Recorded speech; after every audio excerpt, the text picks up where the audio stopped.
Introduction. Objectif du livre.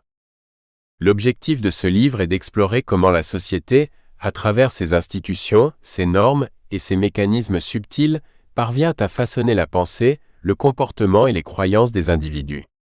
Il s'agit de mettre en lumière les processus par lesquels nous sommes domestiqués et endoctrinés, sans même en être pleinement conscients. À travers cette analyse, le but est d'offrir des outils de réflexion critique pour permettre au lecteur de se libérer de cette influence invisible et de retrouver une véritable autonomie intellectuelle. Définir la domestication et l'endoctrinement social. La domestication sociale peut être définie comme le processus par lequel les individus sont progressivement façonnés pour se conformer aux attentes et aux normes de la société.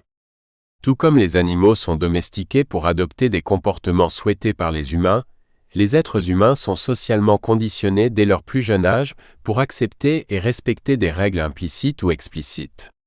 Cela inclut des comportements, des attitudes et des valeurs que la société juge acceptables ou souhaitables.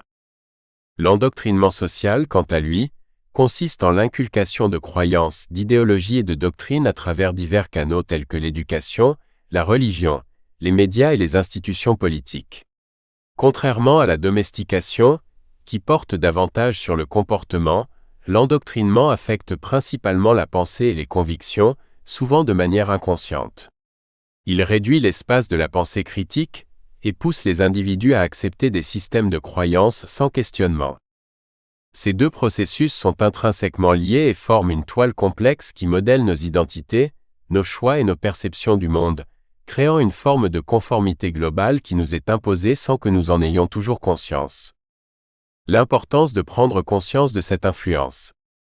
Prendre conscience de l'influence de la domestication et de l'endoctrinement social est essentiel pour retrouver une forme d'autonomie personnelle et intellectuelle.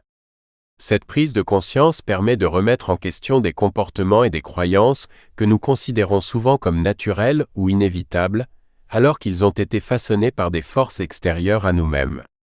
Comprendre comment la société manipule subtilement nos désirs, nos peurs et nos valeurs ouvre la voie à une réflexion critique et à la possibilité de faire des choix plus éclairés. Sans cette prise de conscience, nous risquons de vivre dans une forme de servitude invisible, où nous suivons des trajectoires préétablies, acceptons des vérités imposées et adoptons des rôles sans jamais les remettre en question.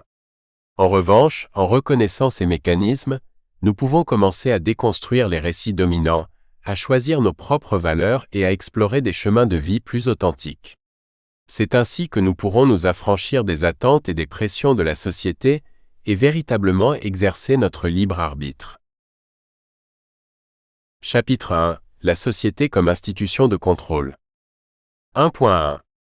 Origine de la domestication humaine.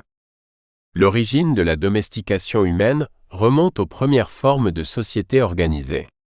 À l'époque des sociétés tribales, les individus vivaient en groupe où la survie dépendait de la coopération et du respect des règles collectives.